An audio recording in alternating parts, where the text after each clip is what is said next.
상승기의 초입에 편승하는 이 비겁한 지점이 우리에게 가장 큰 부를 가져다 줄 수 있는 지점이다. 떨어지는 칼날을 맨손으로 잡아야 되는 용기가 있어야 되고, 그 용기는 기회를 엿봐서 객관적으로 그 회사를 바라볼 수 있고 투자를 할 수 있는지에 대해서 고민을 해보라라는 거죠. 그래서 우리는 투자를 하려고 마음먹었으면 이 판을 떠나라.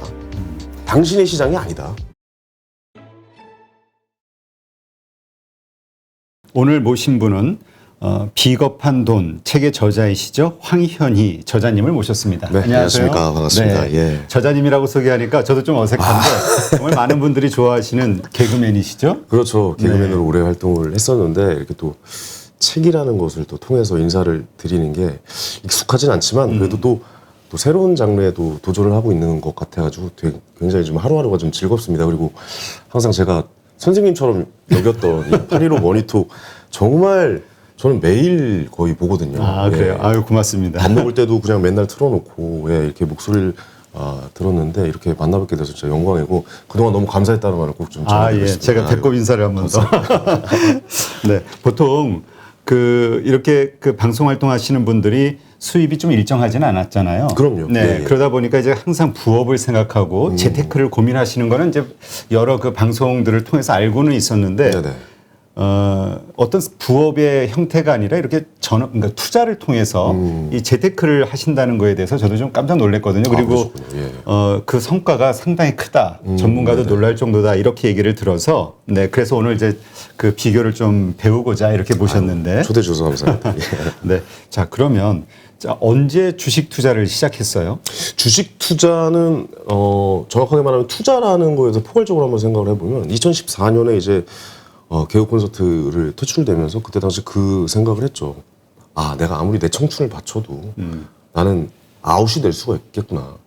그렇다면 내가 다른 장르의 방송을 뭐 예를 들어 예능이라거나 뭐 유튜버라든가 그렇다면 이 장르도 언젠가는 쇠퇴기를 겪을 것이고 나는 또 이곳에서 관심을 받지 못하면 퇴출될 수가 있겠구나라는 생각 때문에 그렇다면 완벽하게 소유할 수 있는 것을 무엇일까라는 생각에 자본주의에 투자를 하기로 이제 결정을 하게 된 거죠. 그래서 제일 먼저 했던 거는 이제 경제대학원에 들어갔어요. 그래요? 먼저 공부부터 했군요. 네. 투자 전에. 그러니까 왜 그러냐면 어떻게 해야 될 줄을 못 읽은 거예요. 그러니까 뭐 많은 시청자분들, 우리 구독자 여러분들 느끼셨겠죠. 투자를 처음에 시작했는데 어떻게 해야 되는 건지에 대해서 정말 많은 분들이 갈팡질팡하고 고민하고 그 지점이라고 생각하는데 저 역시도 한번 그렇다면 원론을 한번 배워보자. 그래서 이제 뭐 미시경제, 뭐 거시경제, 무슨 뭐 게임 이론이라든가 뭐 이런 재무제표, 뭐 통계학 이런 거에 대해서 좀 공부를 하다가 이제 2년 정도를 계속 다니다가 3학기에서 이제 휴학을 하고 이제 내는 등록금을 가지고 한번 투자를 하거든요. 왜냐면 등록금이 생각보다 너무 비싸가지고. 공부하면서 그런 건 못 느꼈어요? 이게 정말 투자에 도움이 될까? 이런 생각은 안 들었어요?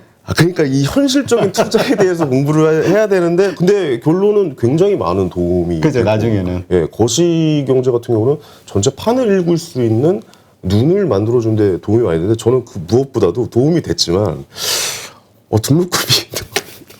등록금이 너무 비싼 거예요. 그러니까 같이 다니는 이제 동기 형들 이제 이야기를 해보니까 이게 회사에서 등록금 일정 부분 지원해주는 분들 계시더라고요. 이 대기업에 다니시는 뭐 은행에 다니시거나 금융업에 계시는 분들 나는 생돈을 자꾸 넣어야 되니까 그리고 와서 쉬고 그때부터 책을 이제 엄청나게 읽기 시작했습니다. 모든 경제 재테크 관련 서적부터 시작해서 뭐 주식 관련된 책부터 시작해가지고 한 150여 권 정도 되더라고요. 집에 있는 책을 한번 세보니까. 그리고 나서 투자를 안 들어갔습니다. 한 2년 정도. 그러니까 무조건 공부만 해보자. 왜냐면 들어가는 순간 객관적으로 그 투자물을 바라볼 수가 없을 것이다 라는 생각이 들어서 정말 근데 엉덩이가 들썩들썩했죠. 나 사야 되는데 지금 막 오르고 있는데 나만 뒤처지고 있는 거 아닌가. 뭐 그때 당시에도 이제 벼락거지란 말이 지금 났지만 그때 당시에 다들 사서 이렇게 올라가고 있는 환호를 지르고 있는 시장에 나도 편승을 해야 되는 것 아닌가라고 생각했는데 계속 눌렀죠. 내가 돈 벌 수 없다라는 걸 인정을 하자라고 마음을 먹었었거든요. 그래서 그렇게 한 2년을 지내고 하루에 1000개 이상의 경제 기사를 읽자, 해외 뉴스까지 찾아보자. 그다음에 투자물에 대해서 뭐 대두 가격, 옥수수 가격, 천연가스 뭐 이런 것까지 한번 보고 거시적인 흐름을 한번 판단해서 투자에 들어가자라는 마음을 먹고 첫 투자는 부동산이었습니다. 그래요. 네, 2016년에 제가 우연찮게 서점을 가서 그 책들을 봤더니 자판에 깔려 있는 그 매대에 깔려 있는 책들을 봤더니 거의 대부분이 부동산은 끝났다. 뭐 도쿄의 뭐 2부다. 예, 도쿄의 이 버블에 대한 서울도 그게 온다. 20년 장기 불황에 들어간다. 예, 뭐 아파트로 투자하는 것은 끝났다. 뭐 이런 식으로 계속 이제 뭐 그 얘기 나온 거죠. 근데 너무 이렇게 속단할 수 있는 것인가? 그렇다면 우리가 생각하는 비겁한 지점은 상승장 초입에 진입하는 건데 이렇게 사람들이 다들 절망을 외치고 있을 때 뭔가 새로운 희망이 나오진 않을까 싶어서 2016년에 매대에 있는 책이 아니라 저쪽 뒤로 들어가서 책꽂이에 꽂혀져 있는 책들을 이제 보기 시작했어요. 예, 우리는 상승장 초입에 시작해야 돈을 벌 수 있겠다라는 생각 때문에 그래 이제서 2016년에 처음으로 느꼈죠. 비겁한 지점이다. 예, 7년간 눌려있던 시장은 서울의 부동산은 누구나 갖고 싶어하는 이 좋은 투자물인데 왜 아직까지 이렇게 눌려있을까라는 생각으로 계속해서 공부를 해본 결과 한 6개월 만에 오를 수 있을 것이라는 비겁한 지점을 정확하게 찾아내고 그때 이제 제가 가지고 있는 개그맨으로서 노동으로서 벌었던 수익을 이제 투자를 하기 시작했죠. 그게 2016년이었습니다. 그리고 나서 투자를 끝내놓고 아주 그냥 잘 담가놨다고 해야죠. 그러니까 묻어놓고 집을 산 거죠? 아파트를 샀습니다. 아파트를. 예, 아파트를 그때 저의 가지고 있는 모든 걸 연끌을 해서 예, 그때 당시에 2016년이면은 그쵸. 그렇게 상승장의 초입이었죠. 예, 예. 그때 당시에 시작할 때 아파트를 시작했고 주식은 그리고 나서 이제 세무사 친구를 만나서 막 이런저런 얘기를 했어요.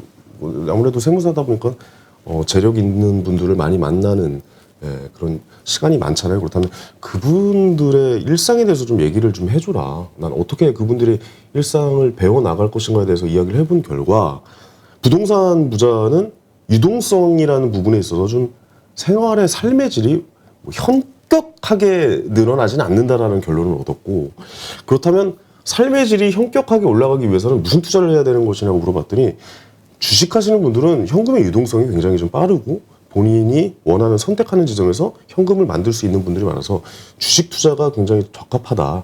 예, 삶의 질이 나아지기 위해서 그 얘기를 하시더라고요. 그래서 제가 2016년 지나고 2017년부터 주식에 대한 공부를 하기 시작했었어요. 한 결과 또 그런 선택지에 오게 되죠. 절대 먼저 투자하지 말자. 절대 먼저 투자하지 말자. 내 얘기 들어보니까 되게 그 돌다리를 한참 두들기고 계속 건너시는 예. 아주 신중한 스타일인 것 같아요. 그렇습니다. 왜냐하면 우리는 인정해야 되는 거죠. 우리는 전업 투자자가 아니잖아요. 우리는 회사에 다녀야 되고 방송으로서 노동을 창출해야 되고 그다음에 육아를 해야 되고 뭐 가정주부님들도 마찬가지고 다 그렇게 노동 수익으로서 일을 해야 되기 때문에 하루 종일 주식창을 바라볼 수는 없고 하루 종일 임장을 다닐 수 없다는 우리의 현실 그리고 우리는 하락장에서 돈을 벌 수 없다라는 현실을 받아들이자. 그렇다면 어느 지점이 우리가 돈을 벌 수 있느냐. 그 비겁한 지점은 상승기의 초입에 하락을 많이 했던 상승기의 초입에 편승하는 이 비겁한 지점이 우리에게 가장 큰 부를 가져다 줄 수 있는 지점이다. 그렇다면 그러기 위해서는 우리는 쉬어야 된다. 그 지점까지 들어가기 위해서는. 왜냐하면 우리가 투자하는 그 지점은 결코 모든 사람들이 투자를 하지 말아야지라고 하는 지점들이 아니잖아요. 그러니까 우리들은 그러니까 이 투자에 있어서 초보인 우리 이제 막 진입하려는 우리는 테슬라가 1000슬라가 됐어요라는 기사를 접하고 서울의 아파트 가격이 평균 12억이 됐어요라는 기사를 접하고 비트코인이 8만 달러가 됐어요라는 그 지점에 우리는 그때부터 투자에 관심을 갖기 시작합니다. 그렇죠. 그 지점은 축제를 이제 보고 있는 것이죠. 그러니까 성공한 사람의 우리는 오늘만 보고 투자를 들어가고 있는 거거든요. 그러니까 그들은 분명히 어제에 그만큼 투자를 했고 그만큼 용기를 냈고 그만큼 시간을 썼고 공부를 했기 때문에 오늘의 축제를 즐기고 있는 것인데 항상 우리는 그 오늘만을 보고 투자에 따라 들어가서 흔히 말해서 물린다라는 표현을 쓰고 있는 거죠. 그렇다 보면 우리는 어느 때 투자를 해야 되냐라는 생각에 깊이 고민에 빠져봤더니 지금은 아닌 거예요. 2017년에 그때는 아닌 거예요. 그래서 그때도 역시 엉덩이가 들썩들썩합니다. 막. 그치 돈 있고 사야 되겠다는 생각을 일단 하고 있으면 그렇죠. 막 좋아 보이죠. 살 게 막 눈에 보이지. 와, 근데 진짜 저도 그때 매수창을 켜놓고 진짜 한 번만 이거 누르면은 이제 사게 되는 건데 그렇게 한 2, 3년을 보냈어요. 그러면서 내린 그 인내심이 장난이 아닌데. 예. 아, 정말 살이 나올 뻔했습니다. 아니, 이 시점은 아니다. 이게 왜냐면 저는 미국 주식에만 사실 투자를 하거든요. 국내에는 이제 어느 정도의 뭐 한 단계 업그레이드된 박스피가 형성이 돼 있지만 옛날에는 이거보다 낮은 단계의 박스피였거든요. 그럼 결국에 국내 주식보다는 지속적으로 상승할 수 있는 부분은 미국 주식 연간 13.5%의 성장을 보이는 S&P 500에 투자를 하는 것이 우리한테 가장 좋은 방법이다라는 생각을 하면서 미국 주식을 계속 보고 있었는데 2년 동안 참은 거죠. 그러니까 2017년 들어서 2019년까지 왔고 이제 2020년을 마주할 때 갑자기 2020년 3월이 온 겁니다. 코로나가 온 거죠. 그렇죠. 예, 역사적인 하락장을 그때 이제 국내 주식은 1,600까지 떨어졌었고 이제 1,400 간다.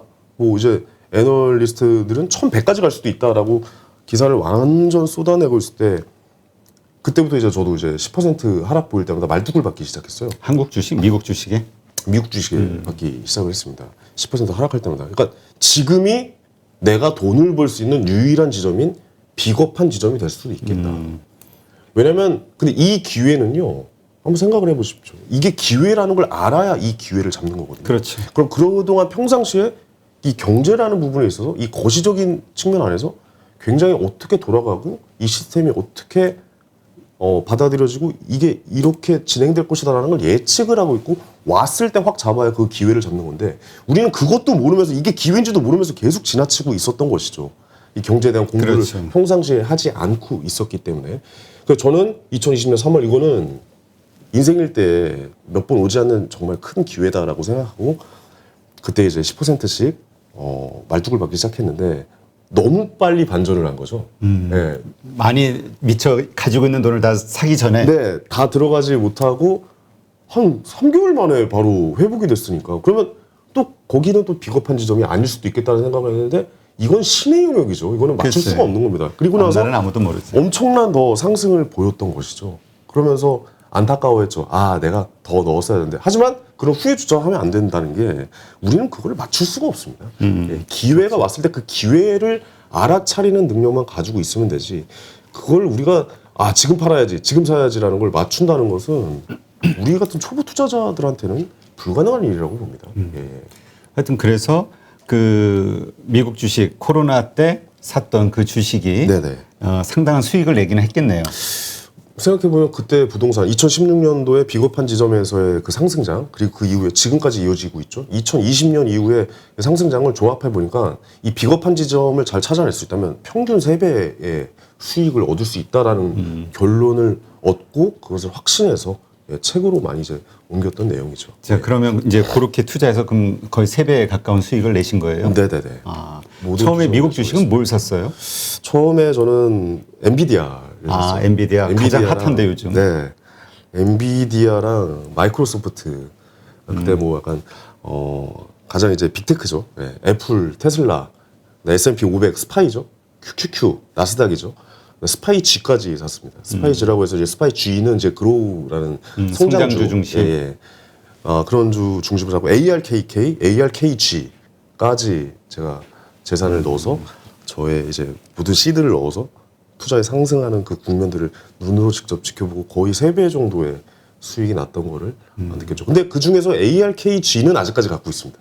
아, 다른 건 언제 다 매도했어요? 다른 거는 올 초에 다 매도를 아, 했어요. 올 초에? 예, 올 초에도 굉장히 좀 뜨거웠다가 이 상승장이 언제까지 갈 수 있을까라는 시점에 곧 테이퍼링이 시작이 될 거고 금리 인상이 시작이 된다면 아무래도 이 상승장은 그래도 예측을 할 수는 없지만 그래도 어느 정도 대응의 영역으로서 대응을 해놔야 되는 것이 아닐까라는 생각을 했고 지금 이제 수익을 내는 구간으로 이제 바뀌어가는 추세 아니겠습니까? 그래서 주식을 넣었던 것을 전부 다 팔아서 이제 아파트를 샀던 곳에 이제 보증금을 빼주고 거기서 이제 그동안 이제 전세 예. 살고 있었던 사람에게 그렇죠. 내주고 월세가 흐르는 캐시플로우가 들어올 수 있는 그 구간을 만들어내기 위해서 익절을 하고 예, 그 주식판은 지금 이제 관망인 상태로 지금 현재도 보고 있습니다. 네. 예, 예.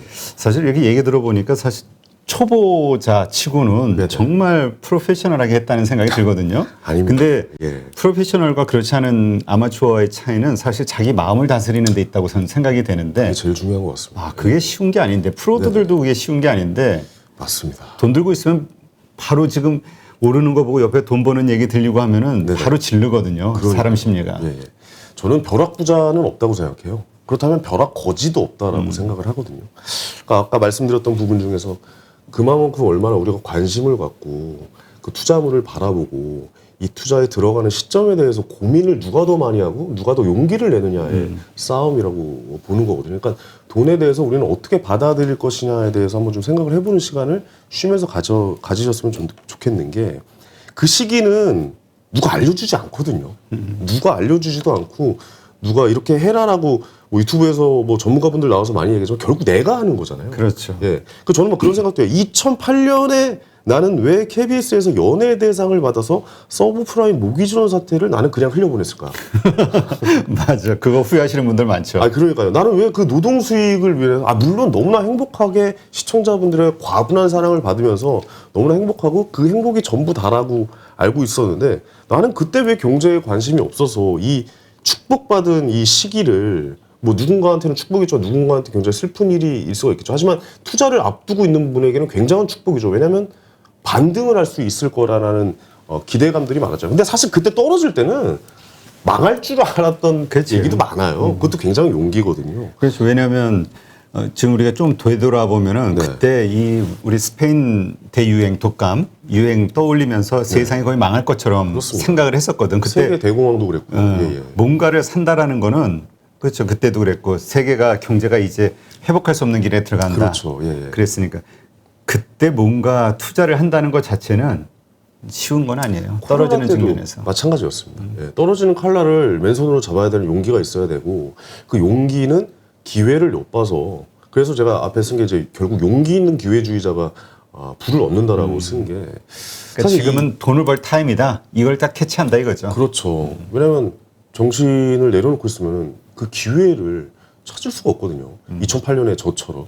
그러니까 지금 많은 분들이 돈이 있으면 아까 맞아요. 대부분의 평범한 투자자들은 지금 옆에 뭐가 잘 되고 있다. 뭘로 돈 벌고 있다. 그러면 이제 그때 관심 갖고 들어가서 맞습니다. 보통 이제 꼭지에 네네. 보통 물리는데 사실은 그 전에 그럼요. 관심이 없을 때 그때 들어가야 되는데 안 좋을 때 그 관심이 지금도 마찬가지입니다. 지금 우리는 테슬라에 집중을 하고 비트코인에 열광을 하고 서울 아파트에 관심을 두면 안 되는 상황이에요. 왜냐하면 거기 좀 축제입니다.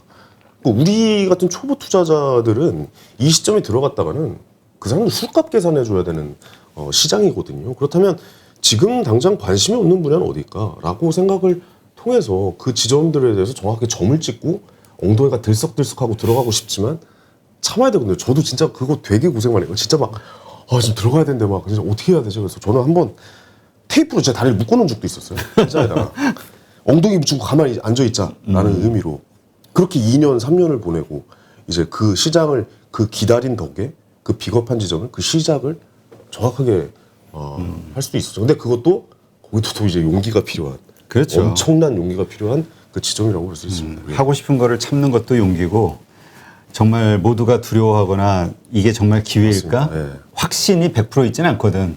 그런 어떤 확신 가운데 또 불안한 두려움도 있는 건데 그런 가운데서 일단 액션을 취한다는 거는 네네. 정말 힘든 일이죠. 일단 눈과 귀와 뇌를 열고 기다리는 자만이 이 비겁한 시장을 만날 수가 있는 거죠. 그래서 이제 투자를 잘하기 위해서는 책에서 투자와 첫 번째로 거리를 두라 이런 얘기를 했는데 이런 네네. 말의 의미인가 보죠?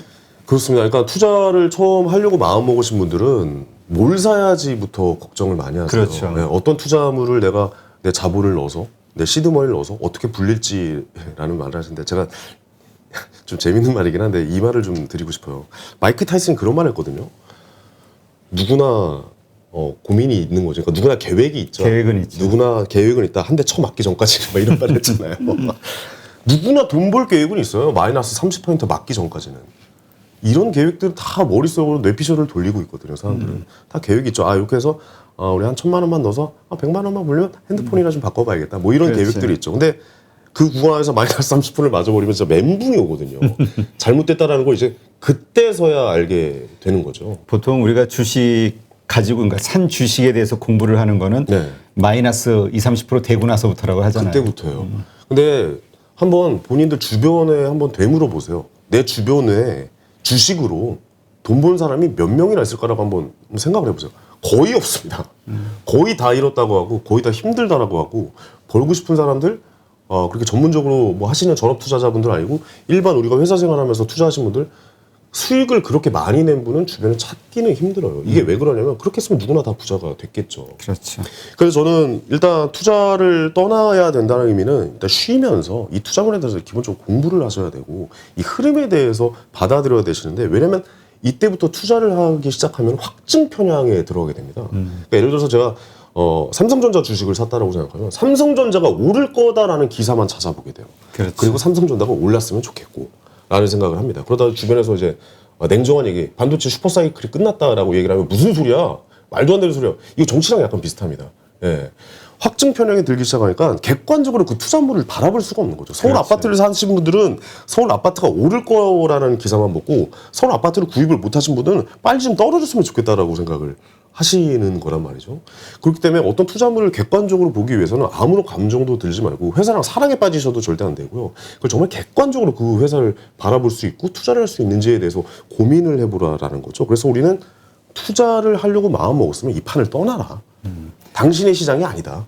라고 이제 말씀을 드린 겁니다. 이 책에서. 그러니까 그 아까 투자를 하기 위해서 그 전에 이미 4년 정도 그 공부를 하고 지켜봤던 것처럼 네. 투자를 하기 위해서는 먼저 시장을 떠나서 그 시장을 계속 관찰자 입장으로 좀 지켜보자. 객관적으로 객관화시켜서. 예, 예. 하긴 그 뭐라 그럴까요? 우리가 훈수 두는 사람이 잘 보잖아요. 실력이 좀 부족해도 맞아요. 예, 예. 예, 객관화시킬 수 있으니까. 그렇습니다. 제3의 눈으로 보는 게 확실히 객관적으로 쉽게 바라볼 수가 있습니다. 네.